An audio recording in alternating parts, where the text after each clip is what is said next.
ನೀವು ದಿನವೂ ತಿನ್ನುವ ಈ ಒಂದು ಸರಳ ಆಹಾರ ನಿಮ್ಮ ಹೃದಯವನ್ನು ರಕ್ಷಿಸಬಹುದು, ನಿಮ್ಮ ಮೆದುಳಿನ ಶಕ್ತಿಯನ್ನು ಹೆಚ್ಚಿಸಬಹುದು, ಹಾಗೆಯೇ ನಿಮ್ಮ ದೇಹಕ್ಕೆ ಶಕ್ತಿ ತುಂಬಬಹುದು ಅನ್ನೋದು ನಿಮಗೆ ಗೊತ್ತಾ? ಆದರೆ ಅದೇ ಆಹಾರ ಪದಾರ್ಥವನ್ನು ತಪ್ಪಾಗಿ ಬಳಸಿದರೆ ತೂಕ ಹೆಚ್ಚಾಗಬಹುದು, ಕೊಲೆಸ್ಟ್ರಾಲ್ ಹೆಚ್ಚಾಗಬಹುದು ಮತ್ತು ಕೆಲವು ಆರೋಗ್ಯ ಸಮಸ್ಯೆಗಳಿಗೂ ಕಾರಣವಾಗಬಹುದು. ಹೌದು ಸ್ನೇಹಿತರೆ, ಇವತ್ತು ನಾವು ಮಾತನಾಡೋದು ನಮ್ಮ ಮನೆಯಲ್ಲಿಯೇ ಸುಲಭವಾಗಿ ಸಿಗುವ ಆದರೆ ಅದರ ನಿಜವಾದ ಶಕ್ತಿ ಬಹಳ ಜನರಿಗೆ ಗೊತ್ತಿಲ್ಲದ ಒಣ ಕೊಬ್ಬರಿ ಬಗ್ಗೆ. ಇದರ ಸತ್ಯ, ಇದರ ಲಾಭಗಳು, ದುರುಪಯೋಗ, ಯಾರು ಬಳಸಬೇಕು, ಹೇಗೆ ಬಳಸಬೇಕು, ಇವೆಲ್ಲವನ್ನು ಸಂಪೂರ್ಣವಾಗಿ ತಿಳಿದುಕೊಳ್ಳೋಣ. ಒಣ ಕೊಬ್ಬರಿ ಅಂದರೆ ಸಾಮಾನ್ಯವಾಗಿ ನೀರನ್ನು ತೆಗೆದು ಒಣಗಿಸಿದ ಕೊಬ್ಬರಿ. ಇದನ್ನು ಕನ್ನಡದಲ್ಲಿ ಕೋಪ್ರಾ ಅಂತ ಕೂಡ ಕರೀತಾರೆ. ಇದರಲ್ಲಿ ಪ್ರೋಟೀನ್, ಆರೋಗ್ಯಕರ ಕೊಬ್ಬು, ಫೈಬರ್, ವಿಟಮಿನ್ಗಳು ಮತ್ತು ಖನಿಜಗಳು ತುಂಬ ಪ್ರಮಾಣದಲ್ಲಿ ಇರುತ್ತದೆ. ವಿಶೇಷವಾಗಿ ಇದರಲ್ಲಿರುವ ಮೀಡಿಯಂ ಚೈನ್ ಟ್ರೈಗ್ಲಿಸರೈಡ್ ಅನ್ನುವ ಕೊಬ್ಬು ದೇಹಕ್ಕೆ ತಕ್ಷಣ ಶಕ್ತಿ ನೀಡುತ್ತದೆ. ಇದರಿಂದಾಗಿ ಒಣ ಕೊಬ್ಬರಿ ದೇಹದ ಶಕ್ತಿಯನ್ನು ಹೆಚ್ಚಿಸಲು ಅತ್ಯುತ್ತಮವಾದ ಆಹಾರ ಎಂದು ಪರಿಗಣಿಸಲಾಗಿದೆ. ಮೊದಲಿಗೆ ಒಣ ಕೊಬ್ಬರಿ ಹೃದಯದ ಆರೋಗ್ಯಕ್ಕೆ ಬಹಳ ಉಪಯುಕ್ತವಾಗಿದೆ. ಇದರಲ್ಲಿರುವ ಆರೋಗ್ಯಕರ ಕೊಬ್ಬುಗಳು ದೇಹದ ಹೆಚ್ಚು ಒಳ್ಳೆಯ ಕೊಲೆಸ್ಟ್ರಾಲ್ ಅನ್ನು ಹೆಚ್ಚಿಸಲು ಸಹಾಯ ಮಾಡುತ್ತದೆ.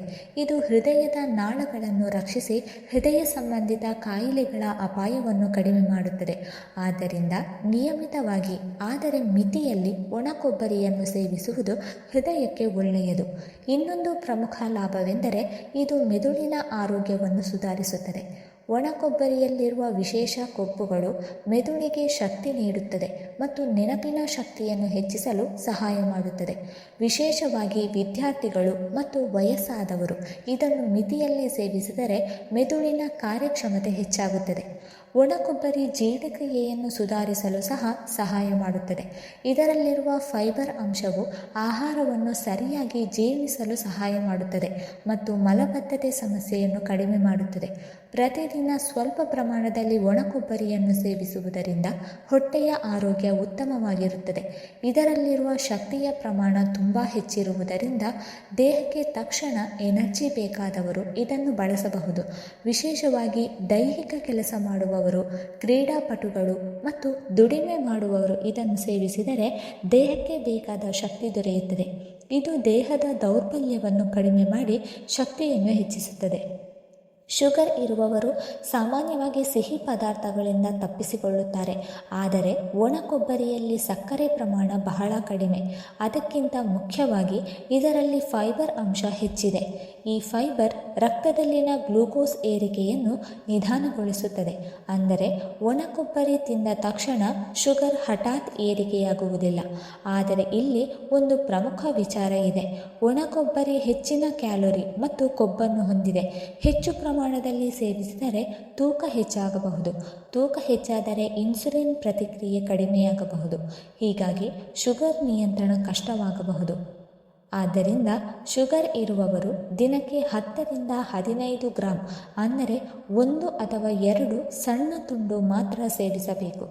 ಅದು ವೈದ್ಯರ ಸಲಹೆಯೊಂದಿಗೆ ಮಾಡಿದರೆ ಇನ್ನೂ ಉತ್ತಮ.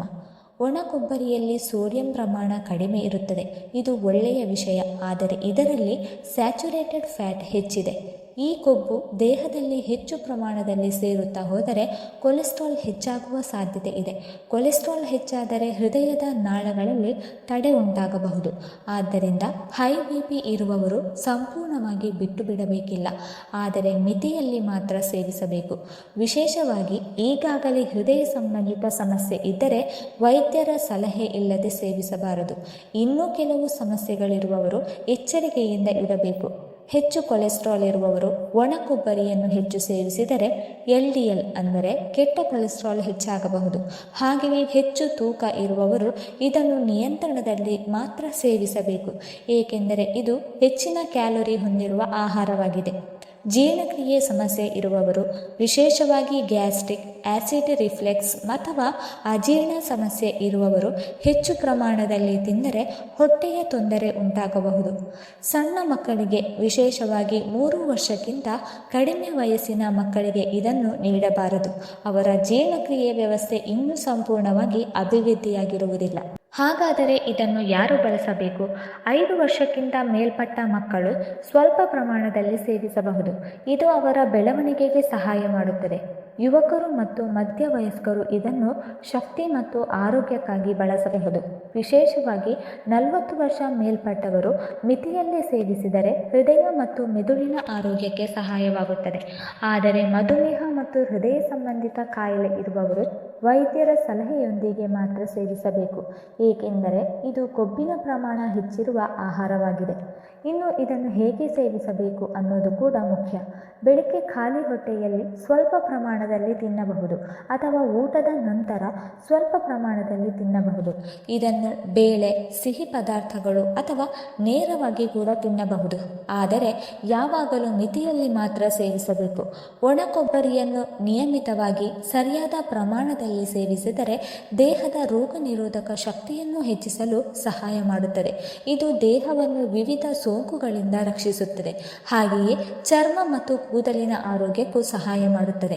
ಆದ್ದರಿಂದ ಸ್ನೇಹಿತರೆ, ನಿಮ್ಮ ಮನೆಯಲ್ಲೇ ಇರುವ ಈ ಸರಳ ಒಣ ಕೊಬ್ಬರಿ ಸರಿಯಾದ ರೀತಿಯಲ್ಲಿ ಬಳಸಿದರೆ ಇದು ಒಂದು ಅಮೂಲ್ಯ ಔಷಧಿಯಂತೆಯೇ ಕೆಲಸ ಮಾಡುತ್ತದೆ.